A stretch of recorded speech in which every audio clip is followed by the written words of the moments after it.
Shalom à tous, tous les participants, tous les gens qui sont là, présents, tous les absents aussi, en Hachem, qu'on prépare Shabbat dans la joie, en Hachem, pour être des tzadikim.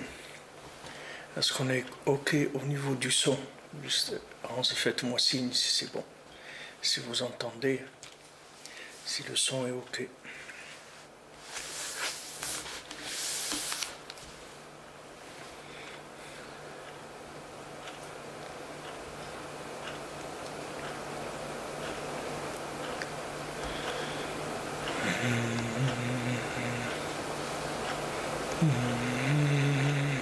Le son est OK. Toda Rabba, merci. Alors, on continue dans notre étude de Ilchot Rosh Chodesh, à la Chazaïn, page 235 dans l'écoute à la Rote. V'zeh Prinat Chanukah. Donc, ça c'est ce qu'on a vu la dernière fois, ce qu'on a étudié depuis le début de cette halakha, c'est le principe de Chanukah. Qu'est-ce que c'est Chanukah? Chanukah Tabet Hamikdash, c'est Zochin al-Yedei Yom Kippour. C'est la Chanukah du Bet Hamikdash, c'est-à-dire que c'est le fait que maintenant on va commencer à se former au Bet Hamikdash. Chanukah, c'est la Shon Chinuch, ça veut dire s'éduquer, apprendre à se conduire comme il faut par rapport au Bet Hamikdash. Et ça, on y arrive par Yom Kippour. Comme Rabbeinu rapporte ça dans la Torah 7, du deuxième Chelek, la deuxième partie de l'Écoute Moharan. Ki b'Yom Kippour nishlemet haTorah b'ribouy hasfarim b'prinat luchot ha'even. Parce que, qu'est-ce qui se passe Yom Kippour? On a vu que Yom Kippour, c'est là où la Torah se complète, avec la quantité de livres qui vont sortir et qui vont donner des explications adaptées à tout le monde, c'est-à-dire de manière à ce que tout le monde puisse comprendre que Hachem Echad, Shmo Echad, qu'il n'y a que Hachem dans le monde, c'est tout. Luchot ha'even, qui sont les Luchot ha'even, c'est-à-dire les tables de la loi qui étaient en pierre. C'est pour ça que après Yom Kippour, on fait Chanukah, c'est-à-dire on fait la Chanukah Tabayit, c'est-à-dire on va inaugurer le Bet Hamikdash, qui est Ikar Binyan Bet Hamikdash, chez les Atid, où il y a des Shlemut HaTorah, Beprinat Bechokma Yibane Bayit, parce que toute la construction du troisième temple, elle ne va se faire que grâce au fait que la Torah elle va être complétée, elle va être parfaite, comme il est écrit Bechokma Yibane Bayit, avec sagesse la maison va être construite. Alidé Shlemut HaTorah Shulkar Chokma, par le fait que la Torah va être parfaite, que ça c'est le Ikar de la Chokma, c'est-à-dire que ça c'est toute la sagesse. Alidé Yibane Bayit, grâce à ça on va construire une maison chez Bet Hamikdash, qui est le Bet Hamikdash. Donc ici, on parle de Yom Kippour. On parle de Yom Kippour. On dit que Yom Kippour, il va y avoir, on rentre dans le Kodesh HaKodashim, c'est-à-dire le Kohen Gadol, il rentre dans le Kodesh HaKodashim, dans le Saint des Saints. Et qu'est-ce qu'il fait là-bas? En fait, il va obtenir le pardon. C'est-à-dire, qu'est-ce que c'est ce pardon? C'est d'avoir des crédits pour pouvoir diffuser la Torah dans des endroits qui étaient interdits à l'accès de la Torah, des endroits qui n'avaient pas le mérite. Donc toute la rentrée du Kohen Gadol, du Yom Kippourim, le jour de Kippour, c'est pour négocier les tarifs d'accès pour qu'il y ait des gens qui puissent, comme nous aujourd'hui, qui puissent avoir accès à la Torah, bien qu'on soit dans l'état dans lequel on est.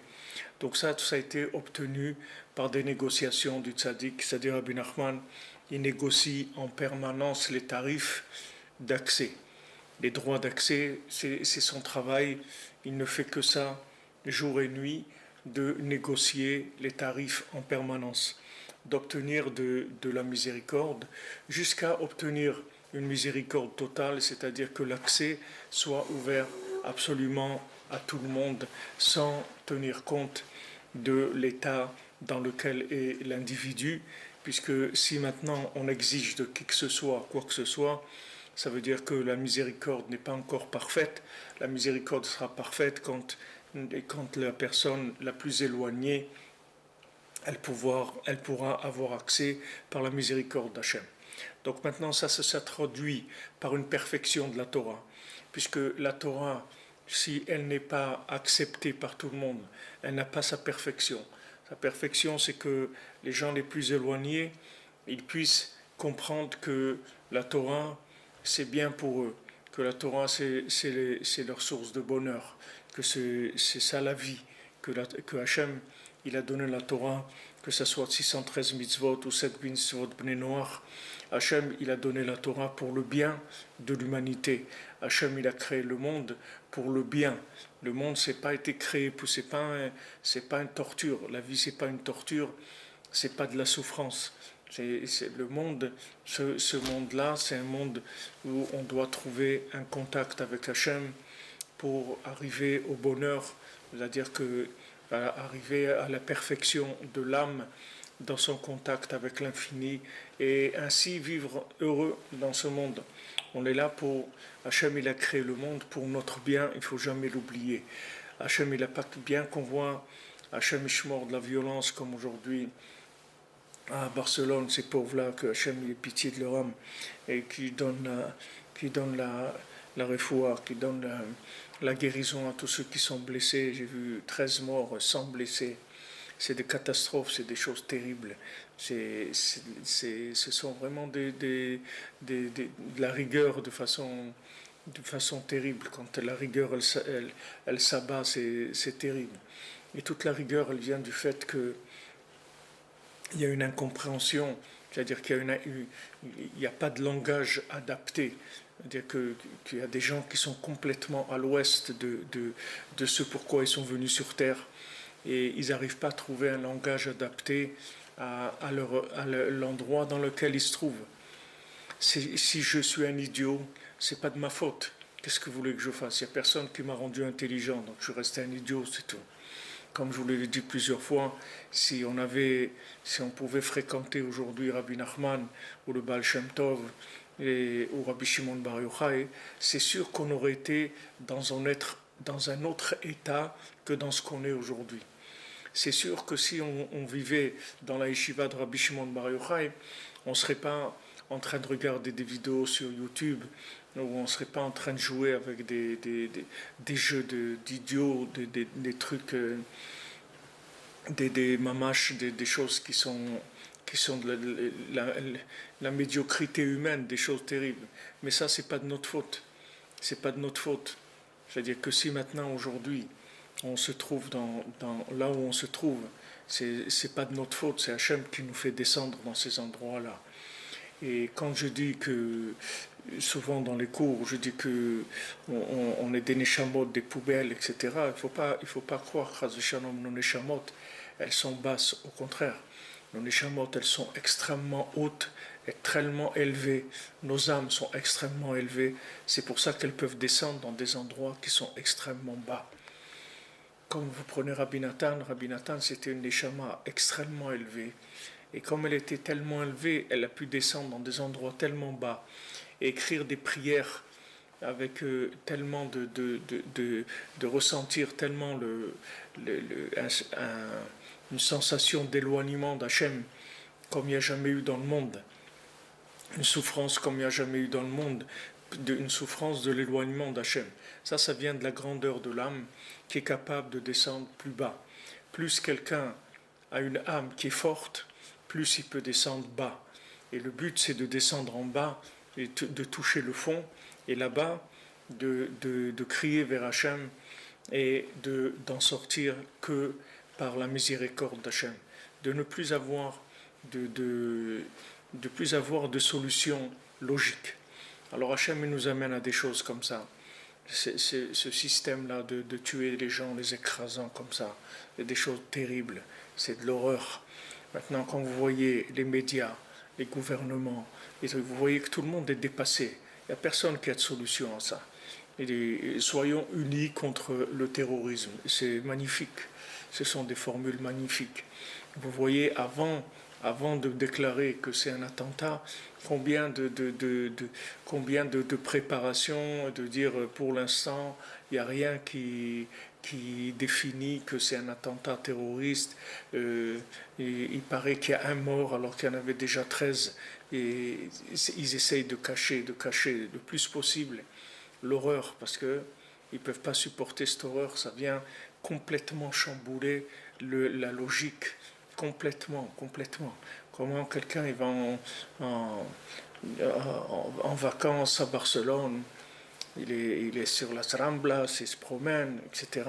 Et il y a quelqu'un qui vient et le fauche comme ça, et voilà, en quelques secondes, la vie elle a tourné complètement. C'est fini, c'est un autre monde, une autre vie. Les gens ils veulent pas voir ça. Les gens ils veulent rester dans leur logique d'autruche. Mais Hachem réveille le monde. Maintenant, nous, on ne veut pas qu'Hachem réveille le monde avec de la rigueur. Donc, si on veut qu'Hachem il réveille le monde avec de la miséricorde, il faut diffuser les enseignements de Rabbi Nachman, c'est tout. C'est la seule chose qui peut adoucir la rigueur.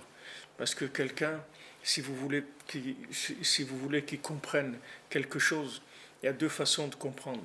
Soit quelqu'un il comprend avec son cœur, soit quelqu'un il comprend avec des coups. Mais il ne faut pas arriver à ce qu'il y ait des coups, parce qu'Hachem lui-même, il ne veut pas ça. Hachem, c'est le premier qui pleure sur des choses comme ça. Parce que Hachem, il n'a pas créé le monde pour voir de l'horreur pareille. Hachem, il a créé le monde pour voir du bonheur chez les gens, pas pour voir des horreurs pareilles. Mais seulement, la compréhension, il faut qu'elle rentre, c'est-à-dire dans le monde. Il faut que la Torah se diffuse. Pour Hachem, il a eu pitié de l'humanité. Il a envoyé un tzaddik comme Rabbi Nachman, que ses enseignements, ils sont simples, ils sont profonds, ils sont accessibles par tout le monde. Comme Rabbeinu l'a dit, ce que j'ai enseigné, même un petit enfant de 3 ans, il peut comprendre ça. Il n'y a pas besoin d'être un érudit, ni un intello, ni de droite, ni de gauche, ni un génie, ni un homme intelligent, rien du tout. Il suffit un petit peu de bonne volonté, un peu de cœur, et c'est tout. On comprend exactement ce qu'on est venu faire ici, et on commence à se corriger, et on commence à parler avec Hachem. Le principal de l'adoucissement de la rigueur, c'est de parler avec Hachem, c'est tout. Le jour où quelqu'un il va voir que s'il avait fait de beaux doutes aujourd'hui, il n'y aurait pas eu cet attentat de Barcelone, alors il va pleurer beaucoup. Rabbi Nachman, il a dit, j'ai pitié de deux sortes de gens. J'ai pitié des gens qui ne me connaissent pas, et j'ai pitié des gens qui me connaissent et qui ne font pas ce que je dis. Alors ceux qui ne connaissent pas, ils ne connaissent pas. À nous de le faire connaître. Mais ceux qui connaissent et qui ne font pas ce qu'il dit, c'est bien pire que les premiers.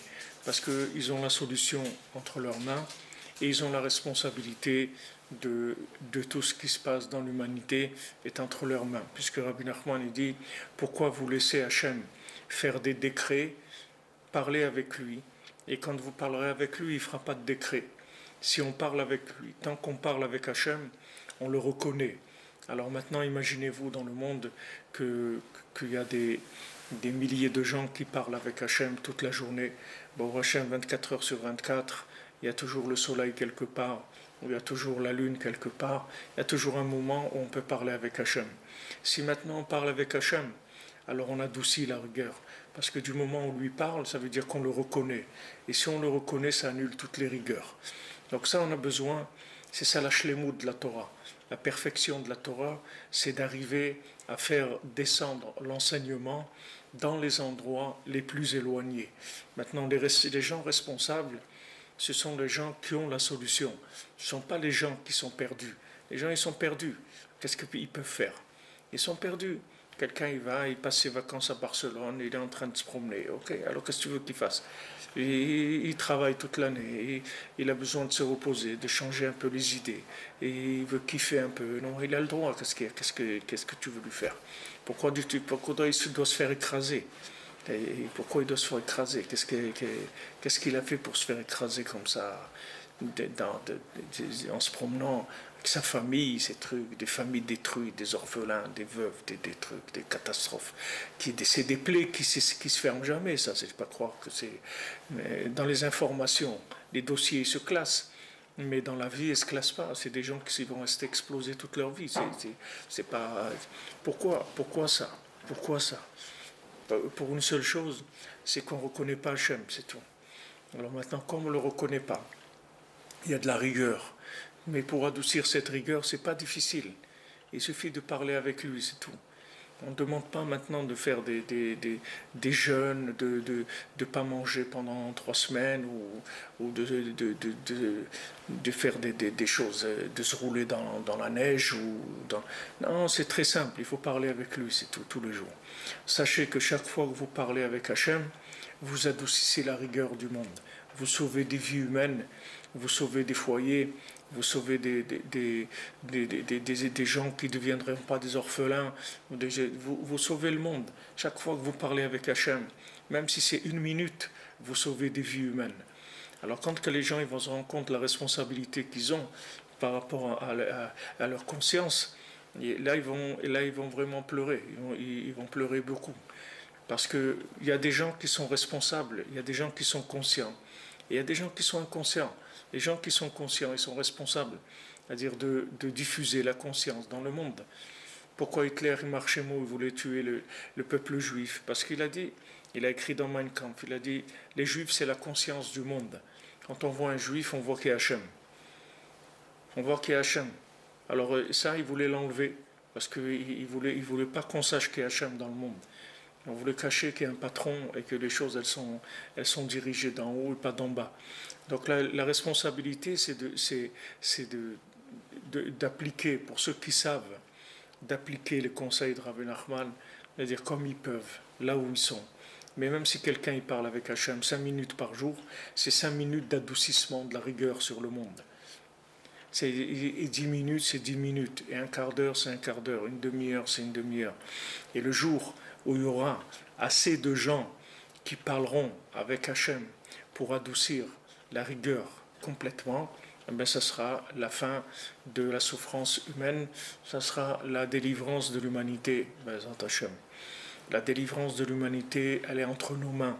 C'est pas quelque chose de difficile, c'est pas quelque chose d'inaccessible.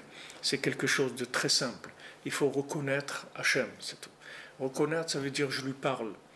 Je lui parle de mes soucis, je lui parle de mes joies, je lui raconte de ce qui se passe avec moi. On ne parle pas maintenant de faire des prières, des choses qui sont compliquées, très très simples, des choses très simples. Regarde Hachem, celui-là, il m'a fait telle chose. Regarde Hachem, je souffre parce il me manque ça. Regarde Hachem, tu sais, j'aimerais tellement changer, déménager parce que cette maison-là, elle est pas bien, je me sens pas bien. Des choses simples, ce qu'on a dans notre cœur, c'est tout. On ne parle pas maintenant de fabriquer des poèmes, des fantaisies. On parle tout simplement de parler avec Hachem comme vous parlez avec un ami, c'est tout. De raconter, voilà ce que j'ai dans le cœur. Hachem, regarde, j'ai ce problème. Voilà, aide-moi à le résoudre, j'aimerais ça, je te remercie que tu m'as donné telle chose. Aujourd'hui, j'ai une joie merveilleuse, j'ai quelqu'un qui est venu me rendre visite, ou quelqu'un qui m'a téléphoné, il m'a raconté des belles choses.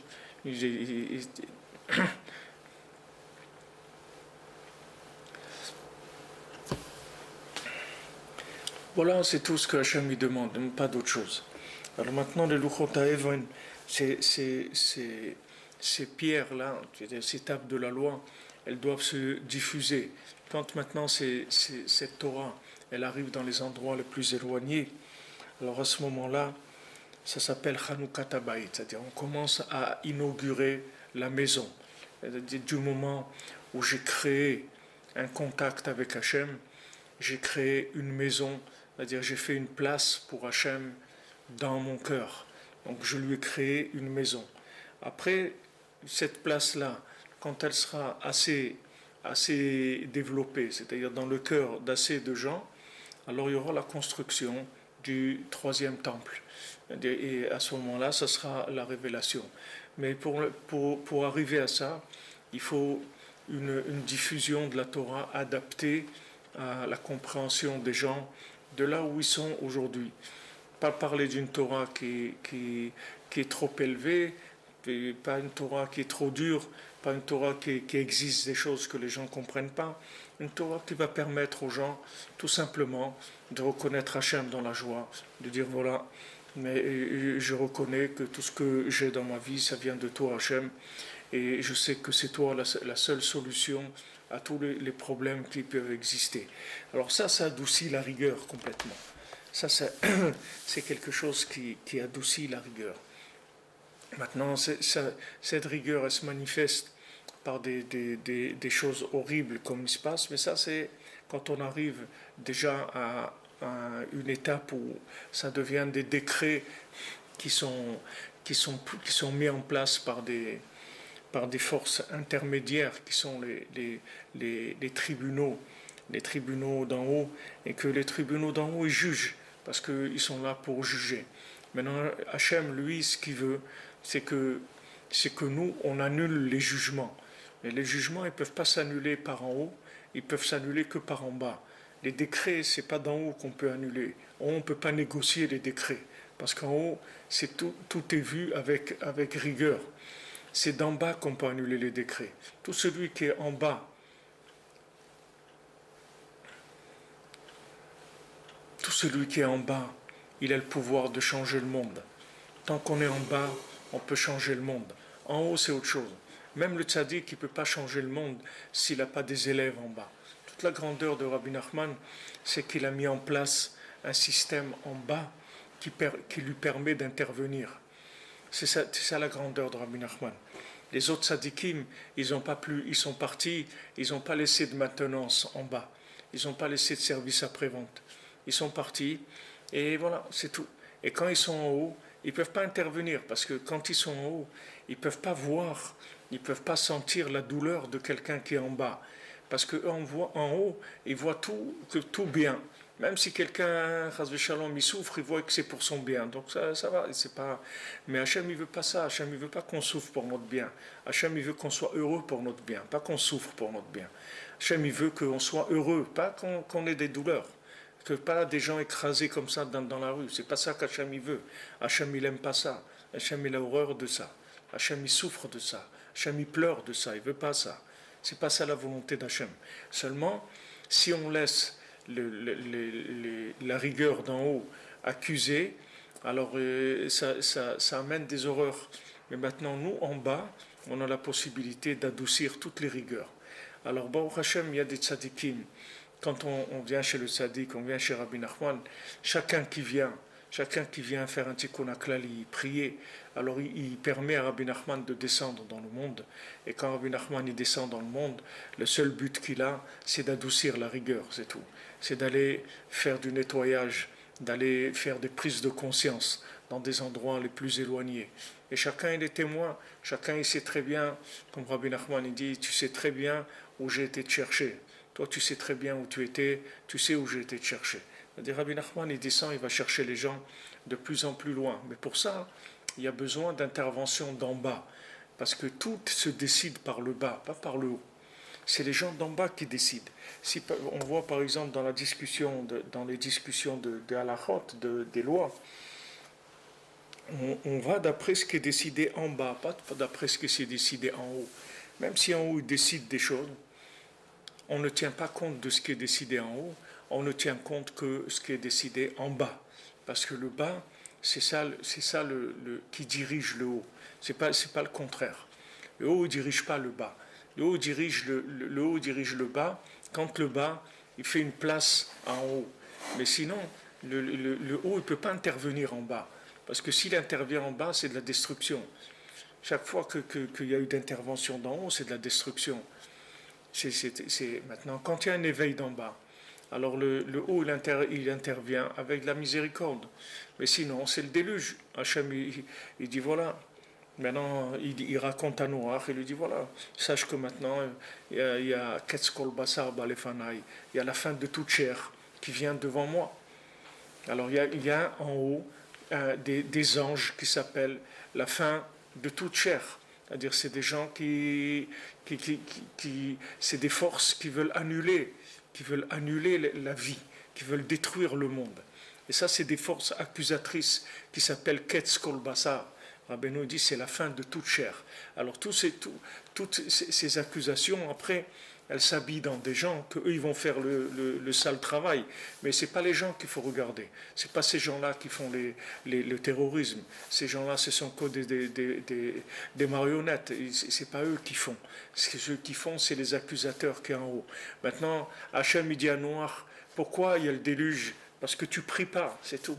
Pourquoi tu ne m'as pas demandé de ne pas faire le déluge? Alors Noach, il peut répondre à Hachem, mais si tu ne veux pas le faire, ne le fais pas. Mais Hachem, il ne peut pas, parce qu'Hachem, il est obligé d'agir avec de la loi. Hachem, il ne peut pas. S'il n'y a pas de loi, il n'y a rien du tout. Il n'y a plus rien qui vaut rien du tout. Il n'y a pas besoin que le monde existe. Donc Hachem, il est obligé d'agir avec de la justice. Mais maintenant, cette justice, elle est extraordinaire, parce qu'elle permet une intervention d'en bas et une annulation de tous les décrets. Regardez le pouvoir que quelqu'un il a. Un homme, une femme, un enfant, n'importe qui. Il appelle Hachem, il parle avec Hachem. Il annule des décrets. Il annule des décrets parce qu'en bas, c'est là où il y a le pouvoir. C'est pas en haut. C'est pas en haut. En haut, Hachem, il est reconnu. Hachem, il n'y a personne en haut qui peut dire je fais ce que je veux, je crois que ce que je vois. Il n'y a pas, en haut, il n'y a pas. Ça y est, c'est fini tout ça. En haut, c'est de l'évidence. Il n'y a pas toutes ces choses-là. En haut, ça y est, on est devant une évidence. C'est pas du tout la même chose. Mais en bas, on a le choix. C'est-à-dire, chaque seconde, on a le choix. Reconnaître Hachem ou pas. Parler avec Hachem ou pas. Donc quand en bas, on utilise le choix, ça fait tomber, ça fait basculer tout ce qui est en haut. Ça annule toute la rigueur qui est en haut. Donc la reconnaissance d'Hachem, la reconnaissance du tzaddik, ça annule toutes les rigueurs du monde. Si les gens reconnaissaient que Rabbi Nachman, en tant que maître de la génération, le monde il aurait été réparé depuis très très longtemps. Ça fait 2 siècles que le monde il aurait été réparé, on aurait fini avec toutes les misères de l'humanité. Mais chaque chose, comme on dit, elle n'est pas facile c'est pas facile à amener. Mais bon, prochain, petit à petit, ça se développe. Il y a de plus en plus de gens qui reconnaissent le tzaddik en tant que maître de la génération. Et ça va amener, Bezrat Hashem, ça va amener la Géoula, ça va amener des bonnes choses. Il faut de la patience, c'est tout. Et ceux qui savent, par contre, il faut qu'ils s'investissent. Ceux qui savent, il faut s'investir. Il ne faut pas se prendre pour quelqu'un de petit. Il ne faut pas se prendre pour quelqu'un d'insignifiant. Parce que ça, c'est le Yetzirah. Pourquoi le Yetzirah il veut vous faire croire que vous êtes insignifiant? Pourquoi il nous fait tomber dans de la déprime, la dépression et tout? Parce qu'il sait très bien la force qu'on a. S'il ne savait pas la force qu'on a, je peux vous dire qu'il nous aurait laissé tranquilles. Mais le fait qu'il nous attaque, qu'il nous fait tomber dans de la déprime, dans de la tristesse, dans la dépression, dans des sensations de nullité, d'incapacité, tout ça, c'est parce qu'il sait que si on ouvre notre bouche, c'est sa fin. C'est la fin du mal. Il le sait très bien. Il le sait très bien. Il sait très bien que tout le mal, il dépend de si on ouvre la bouche ou pas. Comme il a dit Bilam, il a dit, tu sais, ce peuple-là, toute sa force, elle est dans la bouche. Donc il faut faire attention à leur bouche, parce qu'ils ont tout dans leur bouche. Voilà. Alors maintenant, qu'est-ce qu'on fait quand on fait tomber quelqu'un dans la déprime, dans la dépression, tout ça? Qu'est-ce qu'il fait? Il ne parle plus, il n'ouvre plus sa bouche. Il se désespère, il se décourage. Il n'ouvre plus sa bouche. Ben c'est ça qu'il veut lui dire, c'est tout, rien d'autre. La dépression, la tristesse, tout ça, il n'en a rien à faire. La seule chose qu'il veut, c'est que tu n'ouvres pas ta bouche, c'est tout. Parce que si tu ouvres ta bouche, c'est que ce jour-là, c'est terminé. Ce jour-là, c'est terminé pour lui. Donc chaque fois qu'on ouvre la bouche, qu'on dit, mon Dieu, voilà, ce qui m'arrive, je sais que ça vient de toi. et je sais qu'il n'y a que toi dans le monde. Et je reconnais ton pouvoir comme étant le pouvoir suprême. Et tout ce qu'il y a dans le monde, ça ne vient que de toi. Et à chaque fois que je dis ça, j'annule des décrets. J'annule. Parce que tous les décrets, ils viennent de l'Astara, du fait que Hachem est caché. Donc ça amène des décrets. Et quand la chose arrive, Chas Shalom, à des choses comme ça veut dire qu'il y a un moment où le vase il a un peu débordé. Ça amène des choses comme ça. Amène des choses comme ça. Mais ceux qui sont conscients, ceux qui sont responsables. Ce pas les gens qui se sont fait écraser, les gens qui sont... Qu'est-ce qu'ils peuvent faire, les gens? Ils vivent comme ils vivent, d'après leur conscience. Et maintenant, ceux qui ont la conscience, ils ont une obligation de parler avec Hachem et de diffuser aussi les enseignements du tzaddik. Et si les enseignements du tzaddik ils étaient diffusés comme il le fallait, alors c'est sûr que la Géoula, elle aurait avancé depuis longtemps. Mais bien sûr, voilà, les moyens sont difficiles. Chaque chose pour la faire, c'est une guerre. Chaque chose, regardez, le système Internet, ça monte, ça descend, ça se coupe. Voilà le cours qu'on a fait avec le Rav Besançon la dernière fois. Combien de fois ça se coupe et remet et trucs et tout. Il n'y a pas de moyens, c'est difficile. C'est difficile. Bon, Hachem, on fait avec les moyens, on pousse au maximum. Mais il n'y a pas de moyens. Ça aussi, c'est l'Yetzer qui empêche les moyens d'arriver, parce qu'il sait que la Torah, elle est là. Rabbi Nachman, il a dit, la Torah de Mashiach, elle est là, voilà. Je vous donne la Torah que Mashiach, il va révéler dans le monde. Mashiach, il vous dira rien d'autre que ça, que ce que je vous dis maintenant, de parler avec Hachem. C'est tout, il ne va rien vous dire d'autre. Il ne vient rien renouveler, Mashiach. C'est-à-dire, il ne va rien amener de nouveau. Voilà ce qu'il va enseigner. Ce qu'il y a dans l'écouté Moran, l'écouté Halachot, c'est ça qui va enseigner le Mashiach. Maintenant, la différence qu'il y a, il a dit Rabbi Nachman, entre moi et Mashiach, c'est que Mashiach, ils vont l'écouter, et moi, ils ne m'écoutent pas. Donc maintenant, qu'est-ce qui fait la différence entre la venue du Mashiach ou pas? C'est uniquement si les gens ils arrivent à écouter ce que Rabbi Nachman il a enseigné, c'est tout. Donc quand on sait ça, alors notre seul but sur Terre, c'est d'essayer de créer l'écoute, de donner envie aux gens d'écouter et de leur donner, de les encourager à écouter et de faire ce qu'ils peuvent là où ils sont, sans faire des efforts qui sont surhumains. Là où ils sont, qu'est-ce que ça te coûte d'ouvrir ta bouche et de parler avec Hachem? De toute façon, tu as du temps. Combien de temps tu as du temps perdu? Tu te déplaces, tu marches, tu es dans la cuisine, tu es n'importe où. Tu peux parler avec Hachem. Qu'est-ce que ça te coûte de parler avec Hachem? Si on te montrait combien de vies humaines tu sauves quand tu ouvres ta bouche, quelques minutes, ben tu ferais que ça toute la journée. Mais seulement pour le libre arbitre, on ne te montre pas. On ne te montre pas. Et au contraire, les Théara, te dit, mais qui tu es, toi? Tu es un bidon, tu es nul. Qu'est-ce que tu crois qu'on va t'écouter à toi? On va écouter ta prière, etc. Bien sûr, lui il n'a rien à faire d'autre que ça. D'essayer de nous décourager, de nous dire, de toute façon, tu vaux rien, et regarde comment tu te comportes. Regarde, qu'est-ce que tu veux qu'Hachem il écoute? Hachem, il écoute les prières des tzadikim, des gens. Mais toi, c'est pas vrai. C'est du mensonge. C'est du mensonge. Tfila al-Ani, on a vu, Tfila al-Ani qui est Atof.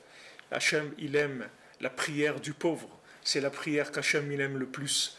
Donc, si maintenant vous vous sentez riche, alors il faut parler, parce que vous êtes riche, vous avez le droit à la parole, vous vous sentez bien. Et si vous êtes pauvre, il faut savoir qu'Hachem, il adore la prière du pauvre. Donc, que ce soit d'un côté ou d'un autre, il n'y a pas d'alibi. Vous ne pouvez pas amener un alibi en disant ouais, mais vous comprenez, moi je suis nul et tout. Les nuls, c'est les meilleures prières du monde. Les prières des nuls, c'est ce que Hachem il adore le plus. C'est les premières qu'il prend. C'est les premières prières qu'il prend, c'est des gens qui se sentent complètement nuls. C'est de cela qu'Hachem il aime le plus. La petite prière de celui qui amène une petite poignée de farine, c'est ça qu'Hachem il aime. Il aime cette petite poignée de farine là que quelqu'un il aime, plus que quelqu'un qui amène un bœuf. Si quelqu'un peut amener un bœuf, qu'il amène un bœuf. Mais si quelqu'un donc il peut amener qu'une poignée de farine, il faut qu'il sache que sa poignée de farine c'est de l'or, c'est des diamants pour Hachem. Il adore la prière du pauvre. Donc, vous ne pouvez pas vous sauver, il n'y a pas où vous sauver. Ou vous êtes quelqu'un de fort, alors faites ce que vous avez à faire. Ou vous êtes quelqu'un que vous considérez comme nul, et alors sachez que vous avez des clés extraordinaires pour ouvrir la miséricorde d'Hachem. Donc, d'un côté comme un autre, il faut faire ce qu'il y a à faire. Qu'est-ce qu'on nous demande? C'est pas difficile. C'est pas difficile, rien que parler avec Hachem, c'est tout. On ne demande rien d'autre. Vous n'avez pas besoin d'être érudit, d'être rien du tout, rien que parler avec Hachem, c'est tout. Si vous parlez avec Hachem, vous le reconnaissez. Quand on parle avec quelqu'un, on le reconnaît. Quand on le parle, ça veut dire qu'on l'a reconnu.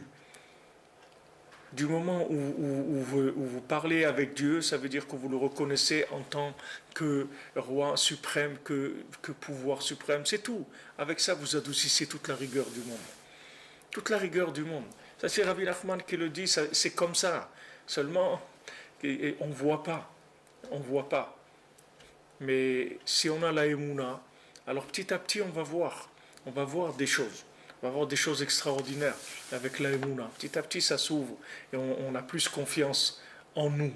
Pas en nous en tant qu'être fort, en la méthode que Rabbi Nachman nous a transmise et qu'on a le mérite de pouvoir appliquer cette méthode-là pour le bienfait de l'humanité. Donc ça s'appelle la construction du Beth Amikdash. C'est-à-dire, Ve'asuli Mishkan, V'shachanti betocham. Ils me feront une maison et je résiderai dans leur cœur. Hachem, il a dit, ils me feront une maison, c'est pas pour que je réside dans la maison, c'est pour que je réside dans leur cœur. Kibeti betefila ikarel kolaamim, parce que ma maison, c'est une maison de prière pour tous les peuples. Donc Hachem, ce qu'il veut, c'est qu'on lui fasse une place dans notre cœur. Maintenant, comment on peut lui faire une place dans notre cœur? En parlant avec lui, c'est tout.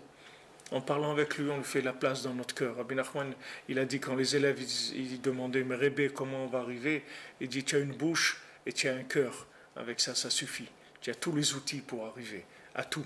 Avec ces outils-là, tu peux arriver à tout ce qu'il peut y avoir comme niveau dans le monde. It's up to you. C'est ton choix. Vas-y, c'est à toi de décider. Mais les outils, tu les as. Tu ne pourras jamais venir dire ouais, mais moi, vous comprenez, moi je savais pas lire, moi je connaissais pas la Torah, moi il n'y a personne qui m'a enseigné, moi j'étais seul, isolé dans un endroit. Moi, tout ça, ça marchera pas. N'essayez pas de vous créer des alibis, tous ces alibis ne marchent pas. Tu as une bouche et un cœur, ça suffit. Vas-y, ouvre ta bouche, ouvre ton cœur. Vas-y, avec ça tu peux arriver à tout. Donc c'est ce qu'il nous dit ici, Rabbi Nathan. Zei Bane Bait, et ça qui va créer la maison, c'est-à-dire le Beth Amikdash. Ki karanes shel Chanukah ayam masheichnu malchut arsha she'asu lachiris d'Amikdash ulvatel Torah. Parce que qu'est-ce que c'était le miracle de Chanukah? Le miracle de Chanukah, c'est qu'ils ont fait tomber le pouvoir négatif. Que ce pouvoir négatif, il voulait détruire le Beth Amikdash, il voulait détruire le temple et il voulait annuler la Torah. Kipagmu bektivat sifre Torah akdosha, parce que ils ont voulu abîmer l'écriture des sifre Torah, c'est-à-dire des livres de Torah. Les Grecs, ils ont voulu annuler. Ils ont dit Balken amru ketvu lachem al keren ashor shen lachem chelek. Ils ont dit écrivez sur une corne de taureau que vous n'avez pas de part dans Chaz Shalom, dans Hachem. Kitvu daika. Ils ont dit d'écrire. Parce qu'ils ont voulu tout retourner. Ils ont voulu affaiblir l'écriture sainte, c'est-à-dire le fait de pouvoir écrire des choses saintes. Ça, ils ont voulu l'annuler. Que ça, c'est l'écriture des Sifrei Torah, qui sont des livres de Torah, qui sont la Torah écrite et la Torah orale. Voilà, aujourd'hui, vous avez les médias. Les médias, elles vous empêchent de diffuser. Les médias, ce sont des systèmes qui empêchent de parler de la vérité. Ils cachent la vérité au monde. Ils mettent un écran sur le monde. Ils prennent la première place dans tout. Dans tout, ils prennent la première place. Ils manipulent avec des informations. Ils font que de la désinformation, c'est tout. Les médias, ça fait que désinformer. Ça vous raconte que des bêtises, c'est tout. C'est-à-dire, ils écrivent à l'envers. ils écrivent la vie à l'envers. Et les gens qui sont en train de regarder toute la journée la télé et tout, alors ils ont la tête à l'envers, c'est tout. Parce qu'à force de voir des trucs à la télé, qu'est-ce que la personne elle fait elle devient une personne manipulée et elle va faire ce qu'on lui a dit de faire, c'est tout. À force de voir des choses à la télé, à force de voir des publicités, à force de voir des informations qui sont à l'envers. Alors les gens ils sont à l'envers. Combien de gens ils se sont déplacés et ils ont été sur le terrain et ils ont été complètement retournés de voir que tout ce qu'on leur a raconté c'était pas vrai. Combien de gens ils sont venus en Israël, combien de gens ils ont été dans les territoires partout et ils ont vu qu'on leur a raconté des bêtises.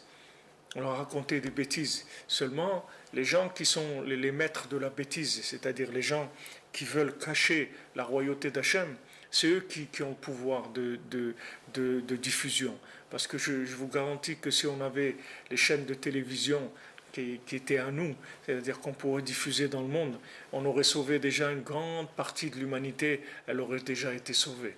Une grande partie de l'humanité. Parce qu'ils racontent que des bêtises et le contraire, comme il dit ici, écrivez que vous n'avez pas de part dans Dieu.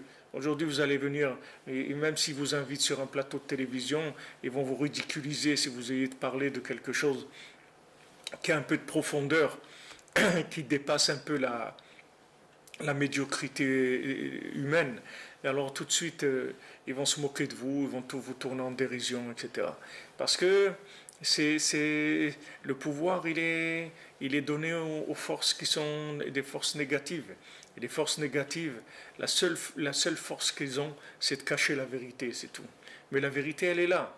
La vérité, elle est là. Si jamais les gens ils découvrent la vérité, tout de suite, ils vont s'en rapprocher.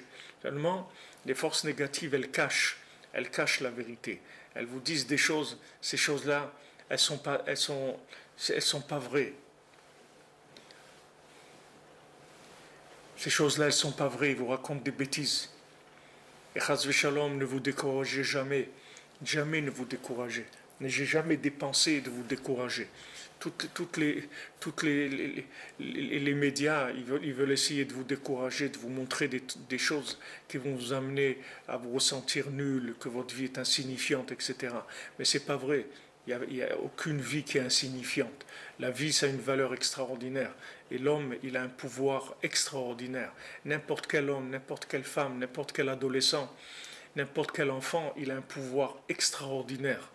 Extraordinaire, Nifla Meod, c'est une merveille le pouvoir qu'il a. Seulement on essaye ces médias, ces trucs, ils essayent de vous montrer toujours des Superman, soi-disant des produits de la télé, des produits de l'art, de la littérature, du cinéma, de la chanson, des trucs. Et après, pour que vous vous sentiez nul. C'est pas vrai, il n'y a personne qui est nul. Chacun, c'est une créature d'Hachem qui est unique en son genre, qui est unique. Donc elle a une possibilité unique de sauver l'humanité, comme personne d'autre. Et pour ça, vous avez besoin de quelqu'un qui vous mette en place, qui vous donne le courage, qui vous mette en face de la vérité. Alors ces Grecs-là, ils sont toujours là, les Grecs. Ils ont déménagé. Ils se trouvent pas, peut-être qu'ils se trouvent pas à Athènes. Ils se trouvent à Paris ou à Barcelone ou n'importe où. Mais c'est les mêmes. C'est toujours les mêmes. Les mêmes qui veulent cacher la vérité, qui veulent inverser la vérité, qui veulent inverser la tête des gens, de manière à ce que les gens ils soient déboussolés, ils ne sachent plus du tout où ils vont. Alors ça, c'est ça, affaiblir l'écriture sainte, c'est-à-dire affaiblir l'évidence de la vérité. C'est-à-dire que d'un côté, on est là à essayer de diffuser les paroles du tzaddik, la vérité. On a un petit groupe dans le monde, Baruch Hashem, quelques centaines, quelques milliers, on essaye de s'accrocher. Mais ces forces négatives-là, sans arrêt, elles n'arrêtent pas. Elles ont, comme on dit, pignon sur rue. Elles sont là, devant, et vas-y, sans arrêt, de raconter des bêtises et de mettre la tête à l'envers des gens. Vous savez, à force de fréquenter des idiots, on devient bête à la fin. À force d'entendre des speakers de bêtises, ça finit par taper sur le système. On n'est pas des anges. On est des gens sensibles et aussi perméables. Il y a des choses qui rentrent. C'est pas facile. Donc les gens les plus faibles, ils se font attraper. Avant d'arriver à développer une carapace et une émouna et une force, c'est pas évident du tout. C'est pas évident. Comme je vous dis souvent, ça s'entretient tous les jours.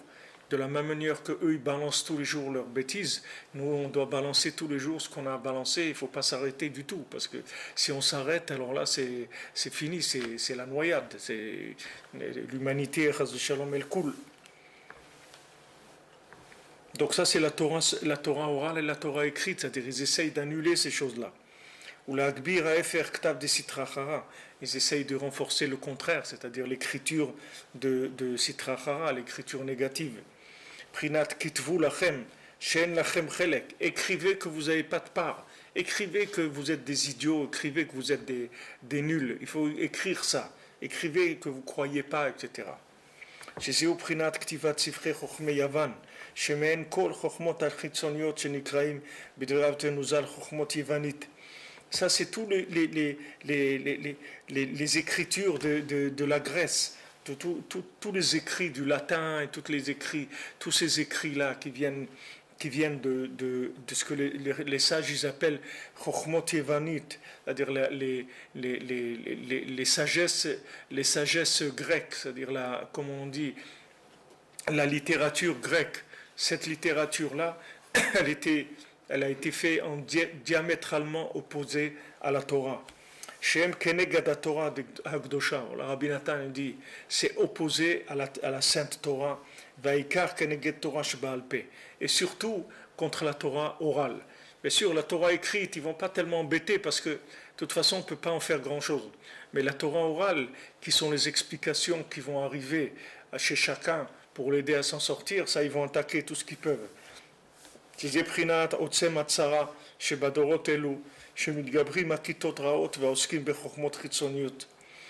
ça la grandeur du malheur qu'il y a dans nos générations, qu'il y a des groupes de gens qui sont des mécréants, qui sont toute la journée dans ces chokhmot chitzoniot, c'est-à-dire ces sciences qui sont profanes, ou marbim sfarim araim shel hevel, et qui multiplient leurs livres de bêtises, et ils multiplient des livres d'hérésie et ils se moquent de la vérité, de tous les livres de vérité, tous les livres qui sont basés sur la sagesse de vérité, d'après les sages du Talmud et du Zohar. Et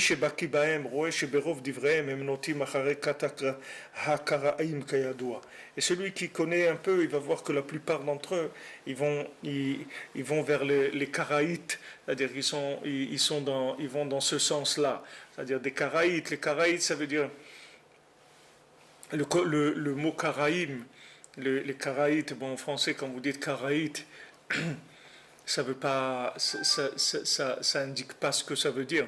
Mais en hébreu, karaïm, ça veut dire que ça vient de kriya, c'est-à-dire lecture. C'est-à-dire qu'ils sont pointueux sur ce qui est écrit. C'est-à-dire voilà, ce qui est écrit, le mikra, ce qui est écrit. Qu'est-ce qui est écrit dans la Torah, dans le texte de la Torah écrite, c'est ça. Donc on va d'après ce qui est dans la Torah écrite. On ne veut pas de la Torah orale. On veut que la Torah écrite, ça c'est les Karaïm. Alors sur ce principe-là est basé toutes les folies et tous les délires et toutes les philosophies et tout c'est basé sur ça. C'est-à-dire qu'ils se basent sur l'écrit et ils ne tiennent pas compte de l'oral. Mais l'écrit sans l'oral, ça ne veut rien du tout. C'est-à-dire que l'écrit sans l'oral, il ne vaut rien. Parce que l'oral, c'est ça qui vous donne l'indication du comportement, de la pratique. Mais l'écrit tout seul, si vous n'avez pas l'oral avec, vous pouvez en faire n'importe quoi. Pour faire de l'écrit, vous pouvez n'importe quoi, vous pouvez faire de l'écrit. Vous pouvez le transformer comme vous voulez. Mais l'oral, c'est pas la même chose. L'oral, c'est déjà ce sont des conseils précis. C'est pas du tout des notions qui sont larges. Ce sont des notions précises qui sont adaptées à chacun. Donc eux, ils vont attaquer bien sûr la Torah orale. Et comment ils vont attaquer la Torah orale? En montant sur des grands chevaux. Qu'est-ce que c'est ces grands chevaux? C'est l'écrit. C'est-à-dire, ils vont dire, ouais, mais c'est écrit comme ça, c'est écrit comme ça, et c'est écrit comme ça. Mais maintenant, l'oral, c'est autre chose. L'oral, c'est l'autre chose. Même dans le Ham Israël, c'est comme ça. Quand ils sont venus des tzadikim, comme même Moshe Rabbeinu, Rabbi Shimon, le Harizal, Baal Shem Tov, Rabbi Nachman, ils ont eu des gens qui se sont opposés à eux, des gens qui étaient des gens de Torah qui se sont opposés à eux. Pourquoi? Parce que c'est des gens qui sont restés sur une Torah qui était déjà dépassée, alors qu'eux, ils sont venus amener une Torah orale, une nouvelle Torah orale. Rabbi Shimon il est venu amener une Torah orale. Le Harizal, le Baal Shem Tov et Rabbi Nachman pour clôturer l'humanité. C'est des tzadikim qui ont amené une Torah orale. Cette Torah orale, elle était révolutionnaire par rapport à l'écrit. Bien qu'elle était tout à fait en accord avec l'écrit, mais seulement elle était plus avancée dans l'explication, dans la diffusion, c'est-à-dire dans la diffusion de la lumière, dans la contraction de la lumière, de manière à ce que la lumière elle puisse atteindre des endroits plus bas. Alors qu'avant, non. On disait au monde, aux gens, tu montes, c'est tout. Si tu veux apprendre la Torah, élève-toi. Aujourd'hui, on ne dit pas, c'est Rabbi Nachman, il ne dit pas ça. Il dit à personne, élève-toi. Rabbi Nachman, il dit, reste là où tu es, moi je viens chez toi. Moi je viens chez toi. C'est écrit la Shrina, elle est à côté du lit d'un malade. La Shrina, elle est toujours au-dessus de la tête d'un malade. Quand quelqu'un il est malade, il est au lit, la Shrina, elle est au-dessus de sa tête. Vous croyez que la Shrina, elle demande à quelqu'un, sort du lit, va courir dans la rue, elle sait qu'il est malade. Elle sait que nos générations, on est des gens malades. Elle le sait très bien. Hachem, il sait très bien. Donc maintenant, Hachem, il nous a envoyé des enseignements grâce au tzaddik qui viennent à notre chevet. Qui viennent à notre chevet. C'est pas maintenant de dire à quelqu'un, élève-toi, fais des efforts, prends conscience, réveille-toi, et de la volonté. Mais tous ces trucs-là, c'est des trucs de l'ancien temps, ça. Ça, c'est de la pierre taillée, ces choses-là. On dit, aujourd'hui, c'est des choses qui servent à rien. Ça ne sert à rien de dire ça. Vous avez des handicapés, vous leur dites, allez, il faut courir. Et ils sont sur des chaises roulantes. Qu'est-ce que vous êtes en train de, à qui vous parlez? Donc il faut aller, il faut amener l'enseignement jusqu'à l'individu. Et c'est sur ça que la force négative, elle attaque. Elle attaque en se basant sur l'écrit, en disant non, la valeur, c'est la valeur de l'écrit. Alors, soi-disant, ce sont des discours qui sont très, très pompeux et très majestueux et tout, mais les masses, c'est nul, ça vaut rien du tout. Parce que nous, ce qu'on a besoin, c'est de l'oral. L'oral, c'est un médicament adapté à nos problèmes. C'est ça ce qu'on a besoin. C'est un langage adapté à nous, un langage qui réveille notre cœur, un langage qui nous donne envie de vivre, un langage qui nous donne de l'espoir, un langage qui nous donne de l'amour, qui nous donne d'ouverture vers les autres, qui nous donne envie de parler avec Hachem. C'est ça qu'on a besoin. Mais quelqu'un qui vient, qui nous annonce des choses écrites, des choses qui sont écrites et qui viennent appuyer l'écrit en disant voilà c'est écrit comme ça et c'est écrit comme ça et c'est écrit comme ça, ok, et qu'est-ce que 500 millions de Chinois et moi, qu'est-ce que je fasse? Et qu'est-ce que tu veux que je fasse? Mais alors il y a 500 millions de Chinois, alors qu'est-ce que je fasse? Depuis je crois qu'ils sont devenus 1 milliard, mais qu'est-ce que tu veux que je fasse? Je peux rien faire du tout, moi je suis moi, c'est tout, là où je suis, qu'est-ce que je vais faire? Alors on vient, nous amène des grands écrits. Et c'est écrit comme ça et c'est écrit comme ça. Ok, d'accord.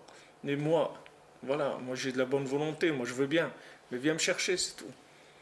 Viens me chercher parce que tout seul je vais rien faire. Alors il faut venir me chercher. Alors tzaddik, bon Hachem, Rabbi Nachman il vient chercher chacun. Il y a pas, il demande à personne de faire des efforts qui ne sont pas des efforts qu'il peut faire. Rabbi Nachman, il dit voilà, qu'est-ce que tu peux faire? Tu as regardé le ciel aujourd'hui? Baruch Hashem. Tu as regardé le ciel, tu as dit merci mon Dieu aujourd'hui? Baruch Hashem. Voilà, merveilleux, c'est une journée merveilleuse. Si tu as fait ça, c'est une merveille. Baruch Hashem. Alors ça, tu peux faire. Tu peux allumer une bougie pour Rabbi Nachman, tu peux allumer une bougie pour Shabbat, tu peux faire un psaume, tu peux donner une pièce à Azdaka. Voilà, les petites choses, qu'est-ce que tu peux faire? Avec ça, tu vas réparer, tu vas tout réparer. Rabbi Nachman, il a amené la Torah à un niveau où chacun il peut arriver à de la réparation totale par des choses très très simples. Il n'y a pas besoin de grandes choses. Mais ces gens-là, eux, ils tirent toute la force des Karaïm. C'est-à-dire, des Karaïm, ça veut dire, c'est l'écrit, la lecture de l'écrit.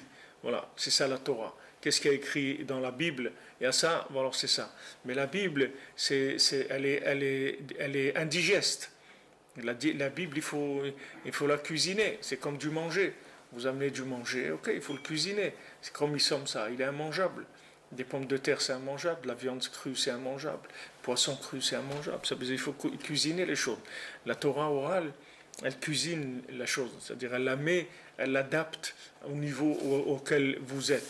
Et Rabbi Nachman, il a amené la Torah orale qui descend dans les endroits les plus bas.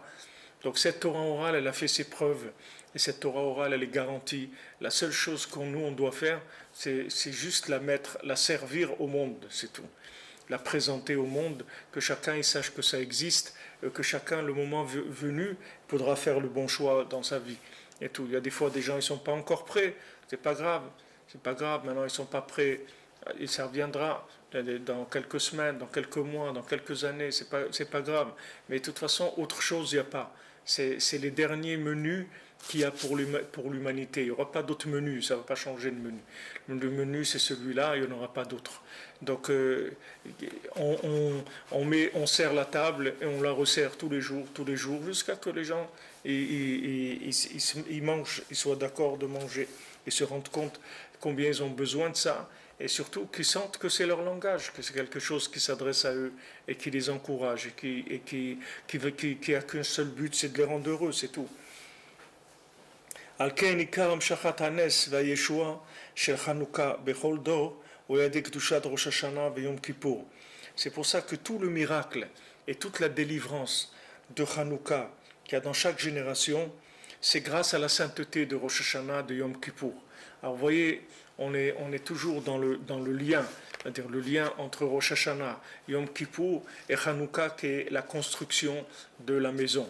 C'est-à-dire que, si vous voulez, Rosh Hashanah et Yom Kippour, ça travaille sur des éléments qui sont la racine des choses.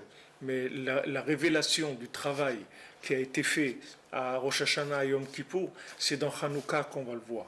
Parce que Hanouka, c'est l'application, c'est-à-dire c'est la construction de la maison. C'est là où on va voir les plans, ce que c'était. Alors, les plans, s'ils sont bons, ils ne sont pas bons, c'est quand vous allez construire la maison que vous allez voir ce qui se passe. Donc maintenant, Rosh Hashanah et Yom Kippour, on travaille en profondeur, on travaille dans la racine, dans le Kodesh HaKodashim, dans les endroits les plus élevés, on fait toutes les rectifications qu'il faut, on amène toute la miséricorde qu'il faut. Et ça, à Hanouka, ça permet de faire le nes, le miracle. Le miracle, c'est d'arriver à retourner le pouvoir négatif, c'est-à-dire le pouvoir qui veut annuler la reconnaissance d'Hachem dans le monde. Ça, on y arrive dans la racine par Rosh Hashanah et Yom Kippour. Comme il a écrit Rabbeinu, Hainu, al-idei aksherim hashavim bitshuva abgam emunat chachamim. C'est-à-dire que maintenant, qu'est-ce que c'est que Rosh Hashanah et Yom Kippour? Ce sont des gens qui font tchouva sur le fait qu'ils n'ont pas eu la emunat chachamim, ils n'ont pas eu la confiance dans les sages. Parce que maintenant, quand on a confiance dans les sages, ça permet que leur Torah elle se diffuse, parce qu'on a confiance en eux. Alors leurs enseignements, ils se diffusent. Il y a plus de livres, il y a plus d'explications qui sortent pour le bien de l'humanité, c'est-à-dire pour que les gens y comprennent. Mais quand maintenant, on n'a pas la emunat chachamim, on n'a pas la confiance dans les sages, alors on les empêche à eux d'aller chercher plus loin des solutions pour nous. C'est-à-dire que quand maintenant vous avez confiance dans les sages, alors les sages, vous leur donnez, vous les accréditez. Maintenant, quand un sage il est accrédité, alors il monte en haut par ce crédit qui vient d'en bas, et il va décrocher des solutions pour l'humanité. C'est ce qui se passe avec Rabbi Nachman, c'est ce qui se passe chaque fois qu'on vient à Ouman, chaque fois qu'on fait un tikkun haklali, chaque fois qu'on fait de l'aïd bodedut, chaque fois qu'on fait des choses comme ça, on accrédite le tzaddik.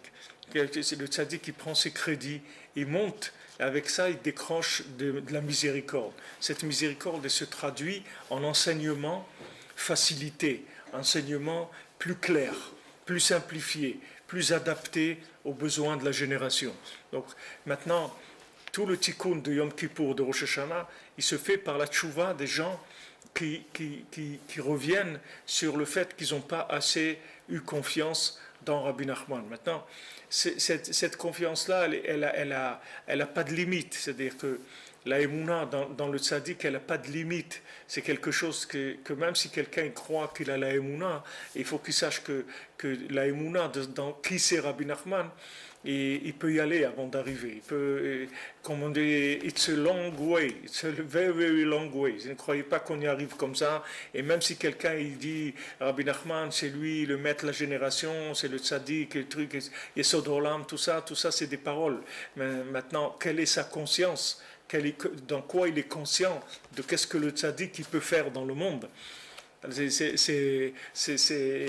Même Rabbi Nathan, il a dit combien de fois il dit qu'est-ce que je connais moi de Rabbeinu, bien que lui c'est lui-même qui a dit que moi je connais plus que tout le monde, mais à Falpiken, je connais là plus que tout le monde, c'est loin de savoir qui c'est Rabbi Nachman et quel est le kohar qu'il a, parce que si les gens ils savaient qui c'était Rabbi Nachman, ils seraient venus à Ouman ici et les gens ils se seraient mis à pleurer jusqu'à que Mashiach vient et il serait venu le Mashiach.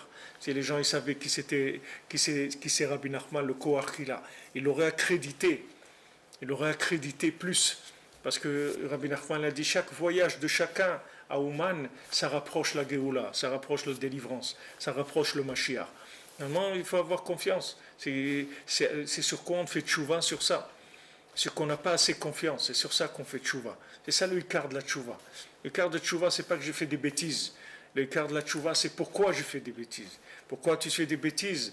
Tu sais pourquoi? Parce que tu es un idiot. Et pourquoi tu es un idiot? C'est parce que tu n'as pas appris, c'est tout. Et pourquoi tu n'as pas appris? Parce que tu n'as pas accrédité celui qui peut t'apprendre, c'est tout. Si tu avais accrédité celui qui peut t'apprendre, même un idiot comme toi, il aurait trouvé une méthode assimile pour te faire assimiler, que tu comprennes qu'il y a Dieu dans le monde et que tu arrêtes d'être un idiot. Mais c'est pour ça qu'il faut que tu l'accrédites. Si tu l'accrédites, lui, il va chercher des enseignements qui vont être adaptés à toi. Donc sache que si tu es un idiot, que tu fais des bêtises, c'est parce que tu n'as pas confiance dans le tzaddik, c'est tout. Si tu avais confiance dans le tzaddik, l'enseignement adapté à toi, il serait déjà là. Il serait déjà là, parce que le tzaddik, il n'est pas limité dans sa capacité de transmission et d'adaptation de la parole divine à chacun. Le tzaddik, il n'a aucune limite là-dedans. Vraiment aucune limite. Puisque le tzaddik, il peut même, une pierre, il peut la rapprocher d'Hachem. C'est pas qu'un individu, même une pierre. Donc si un tzaddik, il peut rapprocher une pierre d'Hachem, alors même moi, si j'ai un cœur de pierre, il peut me rapprocher d'Hachem. Seulement, il faut que je l'accrédite. Si je ne l'accrédite pas, je ne peux pas. C'est pour ça que le quart de la tchouva, elle est sur ça. Faire tchouva, ça veut dire faire tchouva sur la conscience que j'ai de la grandeur du tzaddik, la émouna que j'ai dans le tzaddik. Comme une fois, quand il y a un groupe de chassidim qui sont venus chez Rabbeinu, et il y avait Rabbi Nathan aussi. Alors, il y a quelqu'un qui a dit, sur la route, il a dit, je ne sais pas qui est-ce qui parlait, qui disait que Rabbi Nachman, il est très grand, etc. Alors, il y avait quelqu'un, il a dit, moi je dirais que Rabbi Nachman, que s'il avait été à l'époque de l'Agmara, du Talmud, alors il aurait été parmi les plus grands des Tanaïm, du Rabbi Nachman. Alors maintenant, un Tana, il faut savoir, c'est quelqu'un de grand. Un Tana dans la Gemara, c'est quelqu'un qui faisait ressusciter les morts, et tout, c'est des gens de très haut niveau. Alors il aurait été l'un des plus grands de la génération. C'est quand même c'est quelque chose de très grand. C'est pas... Alors quand il est arrivé chez Rabbi Nachman, comme il savait tout ce que les gens y pensent et ils disent et trucs alors quand il est rentré chez Rabbi Nachman, alors Rabbi Nachman lui a dit, si tu n'as pas confiance en moi, pourquoi tu viens chez moi? Ça veut dire, si tu me considères que comme ça, alors qu'est-ce que tu viens faire chez moi? Parce que si tu me considères que comme ça, qu'est-ce que tu veux que je fasse pour toi? Il y a eu déjà des Tanaïm et des Amoraïm dans le monde. Oui, ils ont mis la Géoula, ils n'ont pas mis la Géoula. Donc maintenant, si tu me considères comme eux, qu'est-ce que ça veut dire? Je ne vais rien faire pour toi. Je ne peux rien faire pour toi. Si tu veux que je fasse quelque chose pour toi, il faut que tu me considères comme un chidouche comme il n'y a jamais eu dans le monde. Parce que si tu me considères comme quelqu'un qui a déjà eu, alors ça y est, il a déjà eu. Il n'a rien fait. Oui, ok, il était très grand, magnifique, formidable, mais dans le pétrin, on est toujours. Donc ça veut dire qu'il manque quelque chose encore. Même si chacun, il a fait avancer la Géoula, il a fait des choses super, d'accord. Pas de problème. Mais on n'a pas terminé. Donc il faut bien qu'il y ait quelqu'un qui vienne et qui termine. Comme il a dit Rabbi Nachman, Gamar Tivegmo, je vais terminer. Moi, je termine l'histoire du monde. Ça y est, je termine. Mais maintenant, pour ça, il faut que tu aies confiance en lui, qui va te donner les outils pour terminer. Si tu n'as pas confiance en lui, alors il ne peut pas te donner les outils. Tu ne vas même pas te rendre compte qu'il t'a donné les outils. Si tu avais confiance en lui, tu ne passerais pas un jour sans parler avec Hachem. Parce que tu sais que si tu passes un jour sans parler à Hachem, c'est dommage pour ta vie et c'est dommage pour l'humanité aussi. Parce que s'il t'a choisi, si Rabbi Nachman t'a rapproché maintenant, parmi tous les milliards de gens qu'il y a sur Terre, c'est pas parce que tu es un beau gosse, ou tu as une belle tête, ou tu es sympathique, ou tu as un joli nez, ou des jolis yeux. C'est parce qu'il estime, il pense que tu peux prier pour l'humanité. C'est tout, c'est pour ça qu'il t'a rapproché. C'est pour ça qu'il t'a rapproché, parce qu'il pense que tu peux ouvrir ta bouche et parler avec Dieu, c'est tout. Si maintenant il était sûr que tu ne peux pas faire ça, alors il t'aurait mis au fond de la classe et tu aurais attendu que les autres ils avancent. Maintenant, s'il t'a choisi, c'est une responsabilité, ça veut dire que tu peux. Ah, mais c'est dur, moi j'arrive pas, j'ai pas le temps, c'est pas vrai. C'est pas vrai, ne dis pas j'arrive pas. Parce que si lui t'a choisi, c'est que tu peux. Sinon, il ne te choisit pas. Il y en a des milliards de gens qui tournent sur cette planète, oui. Combien il a choisi de gens sur la Terre pour l'instant? Combien de gens il a éveillé, Rabbi Nachman? Combien de gens il a réveillé? Il y a beaucoup de gens qu'il a réveillés. Donc maintenant, si tu as réveillé, ça veut dire que tu peux. Tu peux et tu dois, c'est tout. Et ne commence pas à dire, ouais, mais je suis découragé, j'ai essayé. Mais c'est quoi découragé? C'est quoi découragé? Découragé de quoi? Tu sais ce que c'est de connaître Rabbi Nachman dans ce monde? Il y a des gens, ils seraient prêts à venir à recevoir des coups de bâton, des coups de fouet toute leur vie pour connaître Rabbi Nachman, à la fin de leur vie même. C'est ce que ça veut dire de connaître Rabbi Nachman dans ce monde. C'est une merveille, c'est un cadeau d'Hachem. C'est la plus grande merveille qu'il y ait jamais eu dans le monde. Tu as accès à la chose la plus merveilleuse de la terre. Comment tu dis, mais moi, il n'y a pas de mais moi. C'est lui qui t'a choisi. Donc tu ne peux pas dire, moi, lui c'est un spécialiste, lui connaît ton âme, il connaît ton histoire. Pas l'histoire de ce monde, pas l'histoire de toi et de tes parents et où tu es né. L'histoire de toi depuis la création du monde. Il connaît toute ton histoire. Donc si lui, il te fait rentrer dans le groupe de gens qu'il a rapprochés, c'est que tu es capable de faire quelque chose. Quelque chose de grandiose, pas quelque chose de petit, quelque chose de grandiose. Mais pour ça, il faut y aller, il faut se réveiller, il faut pas dire je peux pas. Tu peux pas, on ne dit pas maintenant de faire 1 heure, dites beau des doutes. Tu peux faire 5 minutes, tu peux faire, non? Tu ne vas pas mourir si tu fais 5 minutes, dites beau des doutes. 5 minutes, tu te mets dans un coin, tu dis Hachem, merci, merci pour cette journée, merci pour cette nouvelle journée que tu as donnée au monde, et pitié du monde, et pitié de nous. Fais que ce soit un jour avec de la miséricorde, qu'il n'y ait aucune violence dans le monde, qu'il n'y ait aucune haine, qu'il n'y ait aucun crime, qu'il n'y ait aucun divorce. C'est tout, qu'est-ce qu'on te demande? 5 minutes, c'est tout. Tu ne peux pas parler 5 minutes. 5 minutes, tu peux parler. Voilà, tu parles 5 minutes, c'est tout qu'on te demande. En tout cas, si le tzaddik qui t'a choisi, ça veut dire que tu peux, sinon il ne t'aurait pas choisi. Donc sache-le que tu fais partie des gens qui ont été choisis. C'est comme s'il y a un concours, mais il y a 1000 personnes qui se présentent. Là, il y a 7 milliards de personnes qui se sont présentées. Sur 7 milliards, on a pris 5 000, 50 000, 100 000, ok? Ils ont 100 000, 200 000, ok? 200 000 sur 7 milliards. Donc ces 200 000, pourquoi on les a pris? Parce qu'on a vu leur histoire et leur capacité. On sait qu'ils peuvent, c'est tout. S'ils ne pouvaient pas, on ne les aura pas choisis. Donc si tu as été choisi, ça veut dire que tu peux. Alors si tu peux, ouvre ta bouche et commence à travailler. Donc ça, c'est le Bgam Emunat Chachamim. C'est ça le Ikar de la Tchouva. On doit faire Tchouva sur ça. C'est-à-dire qu'on n'a pas assez confiance dans Rabbeinu. Et les grands Breslevers, vous voyez qu'il y avait dans la génération ceux qu'on a eu le mérite de connaître et de fréquenter un petit peu, vous voyez, Rav Shmuel Shapira, Alav Shalom. Il disait que la plupart de Saïd Bodedout qu'il faisait, c'était pour avoir le mérite de se rapprocher de Rabbeinu, c'est tout. Parce qu'il sait que si on se rapproche du tzaddik, tout est résolu. C'est-à-dire que tous les problèmes, c'est que des problèmes d'éloignement du tzaddik, c'est tout. C'est ça qui fait qu'on souffre, c'est ça qui fait que nous manque des choses, c'est ça qui fait qu'on est là où on est. Parce c'est la distance du tzaddik qui crée ça. Donc si quelqu'un il fait tchouva sur Emunat Chachamim, C'est-à-dire qu'il dit voilà, Hachem, je veux faire tchouva sur la émouna que j'ai dans le tzaddik, je veux me rapprocher du tzaddik Behemet. Je veux écouter Rabbi Nachman. Rabbi Nachman, il a dit viens à Ouman à Rosh Hashanah, je viens à Ouman à Rosh Hashanah.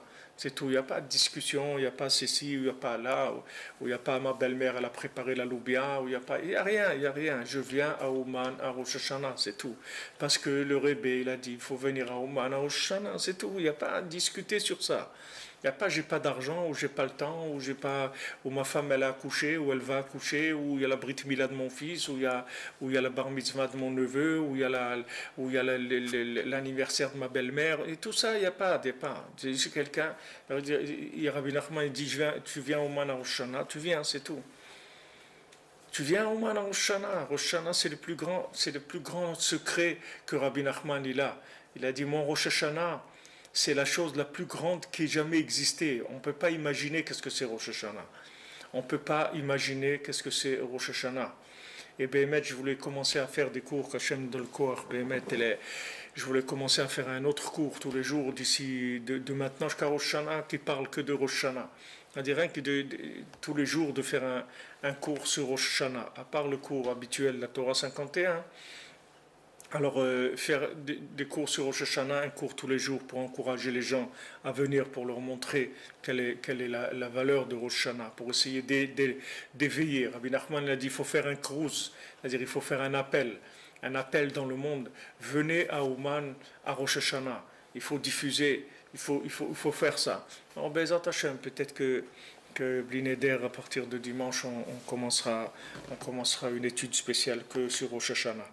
Alors Rosh Hashanah, Rabbeinu, il a dit, regardez, et Rabbeinu, il a écrit le livre brûlé, Rabbeinu, il a écrit le livre caché, que c'est des secrets des plus élevés qu'il y ait jamais eu dans le monde. Et il a dit, mon Rosh Hashanah, il est plus grand que tout ça. Il est plus grand que tous ces secrets, que toutes ces choses-là. Le Rosh Hashanah de Rabbeinu, il est très très grand. Et quand une personne, elle vient, en plus de ce qu'il y a, disons il y a 70 000, maintenant s'il y a 70 001 qui vient, il va changer complètement toute l'année de l'humanité. Cet individu-là, ce plouc-là, qui croit qu'il est un plouc, il vient ici, il coince sa bulle ici 2-3 jours, et c'est tout. Il vient ici, il vient sur le Kever et vers Rosh Hashanah, il fait son Tikkun HaKlali, il fait un peu vidouille, et après il reste ici à Ouman pour Rosh Hashanah, parce qu'il faut rester à Ouman à Rosh Hashanah, il faut prier ici à Rosh Hashanah. Et après il rentre chez lui, c'est tout. Et il a fait son année, il a fait sa boutique, il peut fermer la boutique, il a fait son année déjà. Tout ce qu'il avait à faire dans ce monde, il l'a fait. Seulement, il faut avoir un Emunat Chachamim. Rabbi Nachman, il ne demande pas beaucoup de choses. Il demande Ouman Rosh Hashanah, il demande de faire Itbo des doutes tous les jours et d'étudier la halakha tous les jours. Voilà ce qu'il demande. Après, il y a des petits, le Tikkun HaKlali, il y a le mikveh, il y a Chatzot, c'est des choses, tout ça, ce sont c'est déjà le miel, c'est déjà la douceur de l'enseignement de Rabbi Nachman quand on rentre dans Chatzot. Alors ça, c'est Mamash, le Gan Eden dans ce monde, c'est-à-dire Mamash rentrer dans le paradis dans ce monde. Au Hachem, regardez, on est là, la nuit, il y en a chez qui c'est pas là la nuit, c'est l'après-midi, mais en tout cas, les gens ils se lèvent, au Hachem, pour entendre de la Torah, ça fait plaisir à Hachem, et ça adoucit la rigueur du monde. Sachez que tous les gens qui sont là, qui sont levés pour de la Torah, parce que Baruch Hashem, on n'est pas là pour s'amuser ni rien. D'ailleurs, on n'est mamash que des communications d'âme. On n'est pas ensemble dans une pièce en train de rigoler ni rien. On est mamash dans une communication d'âme. On s'est levé que parce que on est intéressé par une communication de l'âme.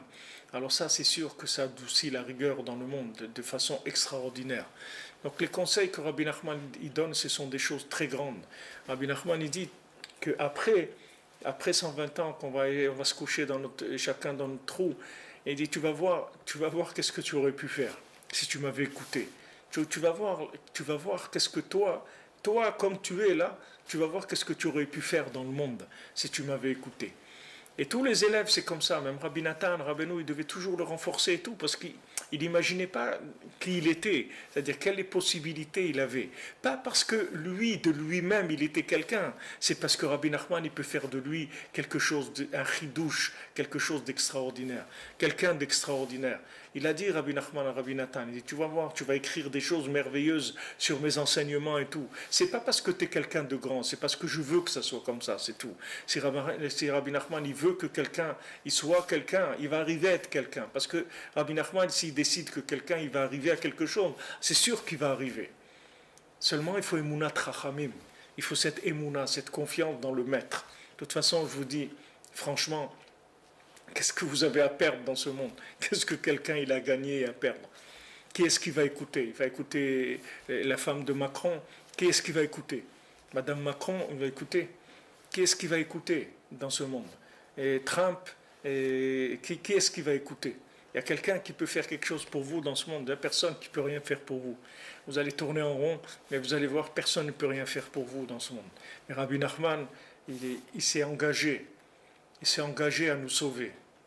Au moins, on a un homme qu'on peut s'appuyer sur lui, qui s'est engagé à nous sauver. Qui est-ce qui s'est engagé à vous sauver? Il y a quelqu'un qui vous a dit, voilà, viens chez moi, je te sauve. Il n'y a personne qui a dit ça. C'est normal parce qu'il ne peut pas. Il ne va pas vous dire ça. Madame Macron ne peut pas vous dire ça. Elle ne peut rien faire pour vous. Qu'est-ce que vous qu'elle fasse? Qu'est-ce que vous qu'elle fasse? Elle peut vous faire un défilé de mode si vous voulez. C'est tout ce qu'elle ne peut rien faire d'autre pour vous. Elle n'a pas de pouvoir. Bon, Hachem, le tzaddik, il a toute l'humanité dans sa main. Le tzaddik, il tient toute l'humanité entre ses mains. Le tzaddik, il intervient chez Hachem. Il obtient tout pour quelqu'un. C'est le tzaddik qui veut que vous ayez quelque chose parce qu'il estime que ça vous devez l'avoir, il va vous le donner. Il y a que le tzaddik, il a tous les pouvoirs dans les mains. Chaque chose, vous voyez,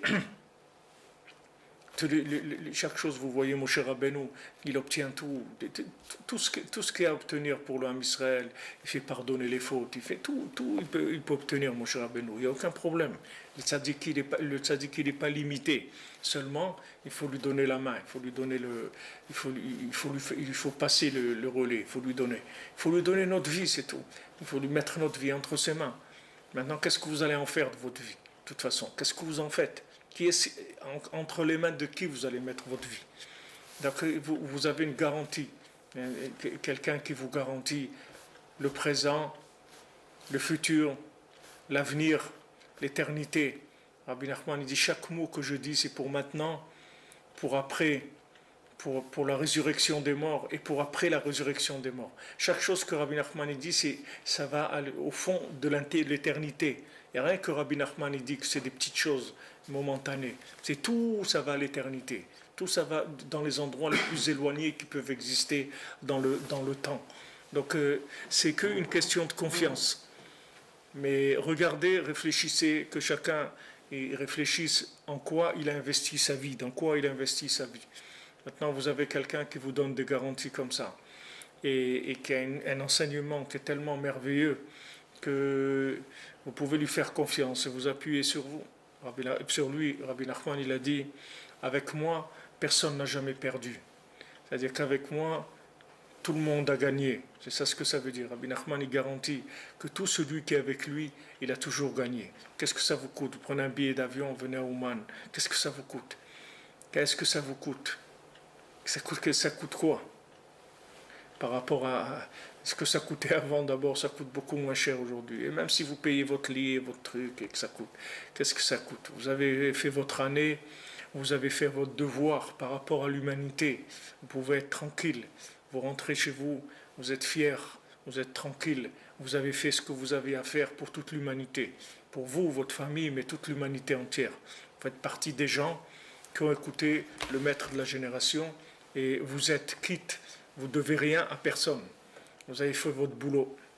Vous avez fait votre boulot et quand il reviendra votre moment à 120 ans de partir, vous allez partir dans la joie, dans la sérénité, comme quelqu'un qui avait vécu de façon honnête par rapport à ses responsabilités, par rapport au monde. C'est tout.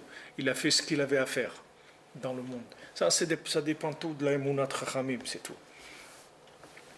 Chez eux, Hatikuna, c'est Berosh Hashanah, Benigmar Beyom Kippour. Alors, on avait vu que cette réparation-là de la Emunat Chachamim, elle se fait à Rosh Hashanah, et elle se termine à Yom Kippour. Que je sais Kam Zenofel. Maintenant, quand la Emunat Chachamim, elle monte, la confiance dans les sages, elle monte, alors maintenant, l'autre côté, il tombe. Parce qu'à ce moment-là, leur livre, il tombe. C'est-à-dire qu'on enlève leur concept, on les efface. On efface toutes ces concepts-là du cœur des enfants d'Israël. Chez ces Prinat Kedushat Hanouka, les Achnia Chochmot Yavan. C'est ça la Kedusha, la sainteté de Hanouka, c'est de repousser les Chochmot Yavan, c'est-à-dire toutes les sagesses grecques, ou la Agbir Or Sifrei Torah Kedusha, et de faire dominer la lumière des livres de notre sainte Torah. Jésus au Prinat Ner Hanouka, que ça c'est le principe de la bougie qu'on allume à Hanouka, Prinat Or Torah, qui est la lumière de la Torah. Prinat Kiner Mitzvah, ve Torah Or, comme il est écrit, la mitzvah c'est une bougie et la Torah c'est de la lumière. Prinat Ner Hanoukat Mosif Veoler, comme c'est écrit dans la halakha que Ner Hanouka Mosif Veoler, c'est-à-dire quand on allume la Hanoukia, chaque jour on ajoute 1, 2, 3, jusqu'à on arrive à 8, à la 8e dimension. Mais chaque jour on ajoute. Chez Mosifim Bechol Paam, chez Taïr Beyoter Ora Torah, c'est-à-dire qu'on rajoute chaque jour que la lumière de la Torah elle va briller plus.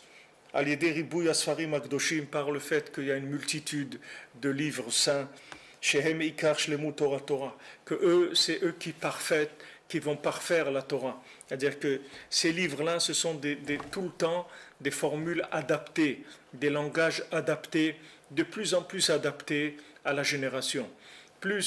Pourquoi les gens ils sont loin? Parce qu'il n'y a pas de langage, il n'y a personne qui parle leur langue, c'est tout. Maintenant, nous, toute la confiance qu'on a dans le tzaddik, tout ce qu'on s'investit dans la émouna dans le tzaddik, ça lui permet d'envoyer des messages qui sont de plus en plus clairs pour l'humanité. Comme Rabbi Nachman dit que lui, quand il parle, il peut parler à tout le monde. Que même quelqu'un dans un livre, même quelqu'un qui se trouve dans n'importe quelle idolâtrie du monde, dans son livre même d'idolâtrie, il va voir le contraire de l'idolâtrie. Il va se rendre compte qu'il est en train de se tromper. Dans son livre lui-même, Rabbi Nachman, il peut rentrer dans n'importe quel livre du monde, dans n'importe quelle musique du monde, dans n'importe quelle parole du monde. Il peut rentrer partout, Rabbi Nachman. Il n'a aucun problème avec ça. Seulement, il faut des crédits, c'est tout. Il faut crédit de confiance. Qui est-ce qui peut avoir les crédits de confiance? Tous ceux qui le connaissent. Que ces gens-là, ils fassent ce qu'il dit. Ça, c'est déjà la première chose. Et après, de diffuser ces paroles là où on peut. On ne parle pas maintenant de faire des diffusions au niveau cosmique, des diffusions dans ce qui est proche de nous, c'est tout. Là où on se trouve, de diffuser dans notre travail, dans nos fréquentations, dans le supermarché où on va, dans l'épicerie où on va, chez le dentiste, là où on va. Là, si on va, on parle, on essaie toujours de placer un mot de Rabbi Nachman, c'est tout. Là où on va, là où on a un rapport avec quelqu'un, c'est le but de tous ces rapports-là, c'est pour qu'on puisse parler du tzaddik, que c'est la parole d'Hachem, et pour pouvoir connecter cette âme-là. Une fois que cette âme-là elle est connectée, ça y est, c'est fini. Le problème, il est réglé. Uniquement de faire des connexions. Je me souviens quand il y a longtemps, quand j'organisais en France les voyages à Ouman, alors la personne qui s'occupait de billets d'avion, tout ça, dans une agence, elle était loin, là où elle était. Et dès qu'il a commencé à s'occuper de Ouman, etc., tout de suite sa vie elle a changé complètement. Il n'a rien fait, il s'est occupé, il a fait son travail. Il ne sait pas qu'il a fait quelque chose d'extraordinaire, mais il a mis du cœur dans son travail, c'est tout. Il s'occupait quand il fallait changer des billets de date, il changeait, il était serviable, il mettait son cœur. Et le fait qu'il a fait ça, tout de suite, sa vie, elle a changé complètement. Bon, Hachem, sa vie, c'était devenu autre chose complètement. Vous voyez, chaque chose qui a un rapport avec le tzaddik, ça change la vie. Maintenant, nous, ce qu'on doit faire, c'est que là où on se trouve, il faut avoir à l'esprit pourquoi on est là. C'est-à-dire que du moment où on est connecté à une source d'énergie, de délivrance pour le monde, là où on se trouve, il faut essayer de placer une parole. Maintenant, bien sûr, il ne faut pas être lourdingue, il faut pas être, c'est pas ça. Il faut chercher la communication, le contact avec la personne. Et une fois qu'on a le contact avec la personne, automatiquement ça va sortir. C'est-à-dire qu'il y ait une discussion avec un peu de cœur, que ça soit un peu ouvert. Alors on peut placer un mot. Là, on ne parle pas maintenant d'imposer quoi que ce soit, il n'y a rien à imposer. C'est juste un dialogue de cœur. Il n'y a pas, il y a pas à imposer quoi que ce soit. C'est juste un dialogue de cœur, ouvrir, qu'il y ait une communication sincère entre les gens. Et à ce moment-là, automatiquement, quelques paroles du tzaddik, elles vont passer, et ça va sauver complètement l'individu. Une parole, Rabbeinu dit, une parole de lui, ça suffit. Une parole. Il n'y a pas besoin d'un livre. Une parole, ça suffit pour sauver quelqu'un. Pas besoin de beaucoup. Parce que c'est pas la parole. La parole, il ne faut pas la voir comme une parole intellectuelle, une parole de compréhension. Ce sont des paroles de connexion, ce sont des paroles qui ont de l'énergie. Ce ne sont pas des paroles si vous voulez, ce n'est pas le côté compréhensible qu'il y a dans la parole qui fait l'effet. C'est le côté connecté de la parole qui fait l'effet.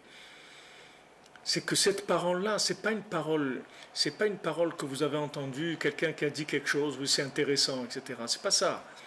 C'est que la parole, elle est chargée d'énergie. Et cette parole-là, elle vous connecte. C'est pour ça que je vous dis, j'écoute, ma vie change. Parce que ce ne sont pas des mots qui ont le sens des mots uniquement. Ce sont des mots qui sont chargés avec une énergie divine. Ce sont des mots qui connectent. Donc quand vous parlez avec quelqu'un et que vous lui dites des mots de Rabbi Nachman, ces mots-là, ils connectent la personne.